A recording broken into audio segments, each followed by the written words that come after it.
네, 정부가 오늘 발표할 가계부채 종합대책에 관심이 모아지고 있습니다. 어떤 부분이 달라지고 또 어떤 효과를 기대할 수 있을지 전문가와 한 걸음 더 들어가겠습니다. 정철진 경제평론가 자리 함께했습니다. 어서 오십시오. 네, 안녕하십니까. 네, 평론가님. 가계부채를 해결하기 위한 문재인 정부의 첫 종합대책이 발표되기 앞서서 어제 한국은행에 대한 국정감사가 진행이 됐습니다.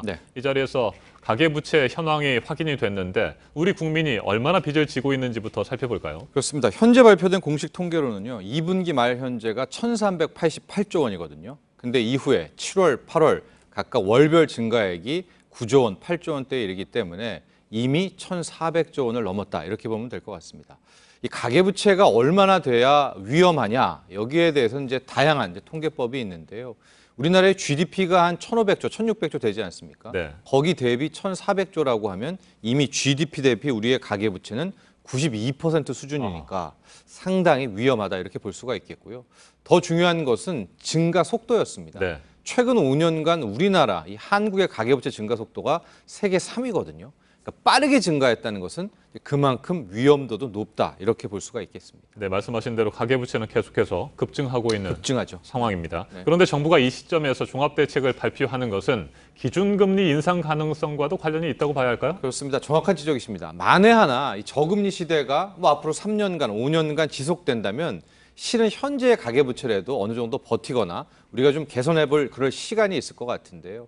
지금 미국도 그렇고 유로존도 그렇고 그리고 우리나라도 그렇고 이제는 금리를 올리고 그동안 시중에 풀었던 돈을 다시 걷어들이는 긴축 정책이 시작되지 않습니까? 그러니까 정부 당국에서는 이렇게 될 경우 현재의 가계부채 위험도가 커질 수가 있다라는 차원에서 선제적 대응에 돌입한 것이다. 이런 해석이 가능할 것 같습니다. 네, 이번 종합대책의 핵심 기준은 어떤 것들이 있을까요? 이제 크게 세 가지 볼 수가 있는데요. 대표적인 것은 가계부채 종합대책이니까 가계부채 총량 관리다 이렇게 보면 될 수가 있겠는데요.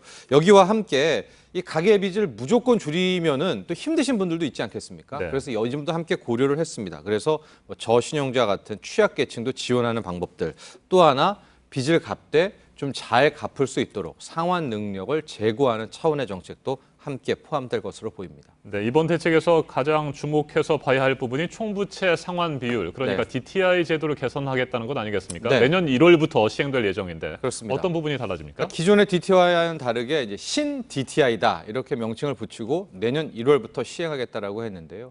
이 신 DTI라는 것은 기존의 DTI를 좀 더 강화한다 이렇게 보면 될 것 같습니다. 이제 가령 만에 하나 현재 DTI가 주택담보대출 비율이 40%다, 50%다라고 할 경우에 현재 집을 살 때 이것만 보고 DTI를 적용해서 대출을 받았단 말이죠. 네. 근데 신 DTI가 될 경우엔 이 사람이 또 다른 주택담보대출이 있으면 그때 내고 있는 원리금과 새로 받을 주택담보대출의 원리금을 합산해서 LTV, DTI 기준을 맞춰서 적용하겠다는 겁니다. 실질적으로 이렇게 되면 당초에 한번 2억의 빚을 지고 있어서 주택담보대출을 또 다시 2억을 빌릴 수 있다 이런 분들도 제가 보기엔 추가 대출은 거의 불가능하거나 반토막 이하로 떨어질 수 있기 때문에 신 DTI 기준에서는 글쎄요 기존의 다주택자라든가 다중채무자는 더 이상 빚을 내기가 힘들어집니다. 또 하나 중요한 부분이 총부채 원리금 상환 비율입니다. 네. 이 DSR의 도입을 내년 하반기로 앞당기겠다 이런 계획인데 네. 이건 어떤 내용입니까? 그렇습니다. 이제 당초 총부채 원리금 상환 비율이라는 게 바로 이 DSR인데요. 기존의 DTI나 LTV는 주택담보대출만 이제 원리금에 대한 빚으로 인정을 했는데 이 DSR은 한 개인이 지고 있는 모든 빚들을 다 포함하는 겁니다. 즉 주택담보대출도 있겠고요. 신용대출도 빚 아니겠습니까? 자동차를 할부해서 샀다. 이것도 큰 틀에서는 빚이니까 이런 모든 것들에 대한 부채를 다 원리금 기준으로 해서 한 개인의 소득과 비교를 해서 기준을 자른다 이렇게 보면 될 것 같은데요. 이 DSR은 워낙 강한 이제 가계부채 규제 대책입니다. 그래서 내후년쯤을 생각하고 있었는데 당국은 이제 내년 하반기부터 적용하겠다라고 했고요.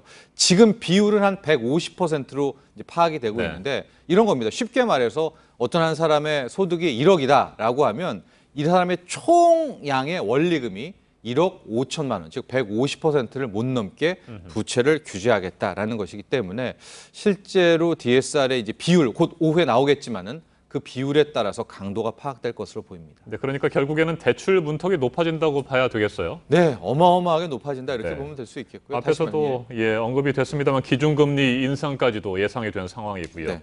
결국에는 신용이 낮은 저소득자 그리고 영세 자영업자들의 경우에는 더 힘들어질 수밖에 없는 상황인데 네. 정부가 이들을 위해서 또 뭐 맞춤형 대책을 발표할 것이다 이런 전망들이 나오던데 어떤 그렇습니다. 내용일까요? 저는 개인적으로 이 부분이 꼭 필요하다 이렇게 보는데요. 이제 만에 하나 우리가 대출금리가 3%에서 6%로 늘었다라고 하면 이게 거의 고작 3%포인트 는 거 아닙니까? 네. 근데 실질적으로 원리금 부담은 만약에 200만 원 내고 있는 분들은 2배인 400만 원으로 늘어나는 굉장히 큰 타격이 오게 되는 그런 상황이거든요. 그래서 정부는 일단 발표될 상황이 제2금융권 같은 비교적 높은 대출 금리를 1금융권, 시중은행으로 전환 대출하는 이런 상품들을 대거 출시해서 좀 이렇게 취약계층에 대한 빚 갚는 어떤 상환에 대한 것들을 좀 용이하게 하겠다라는 것이고요. 이 밖에 좀 힘든 분들에 대해서는 이런저런 좀 페이버 혜택들을 줘서 좀 무너지지 않도록 유도하는 방안도 함께 발표될 것으로 보입니다. 네, 이 같은 보호 대책에도 불구하고 현실적으로 빚을 갚지 못하는 사람들을 위해서 또 얘기가 되는 것이 채무 재조정, 네. 소각 등 탕감 대책 아니겠습니까? 네. 그런데 이런 대책들이 도덕적 해이를 불러올 수 있다. 뭐 이런 우려도 있습니다. 그렇습니다. 아마 오늘 이 부분에 대해서는 거의 종지부를 찍을 것 같은데요. 이게 또 문재인 대통령의 공약사항 아니었습니까? 네. 실질적으로 이런 분들이 지고 있는 빚은 만에 하나 100원을 지고 있다라고 하면 이미 시가평가는 한 2원에서 3원 정도로 되는, 그러니까 이미 은행권, 금융권에서는 못 받는다라고 포기한 분들이거든요. 근데 과연 이분들의 빚을 완전 탕감해 주는 것에 대해서 그 규모라든가 인원수가 확정될 것 같은데 말씀하신 대로 그럼에도 불구하고 상당수는 그럼 빚 갚는 사람들은 뭐냐? 어려운 상황에서 꾸벅꾸벅 원리금 내고 있는 사람들은 뭐냐라는 네. 이 도덕적 해이에 대한 지적과 비난은 쉽게 수그러들진 않을 것 같습니다. 알겠습니다. 여기까지 듣겠습니다. 지금까지 정철진 경제평론가였습니다. 말씀 잘 들었습니다. 고맙습니다.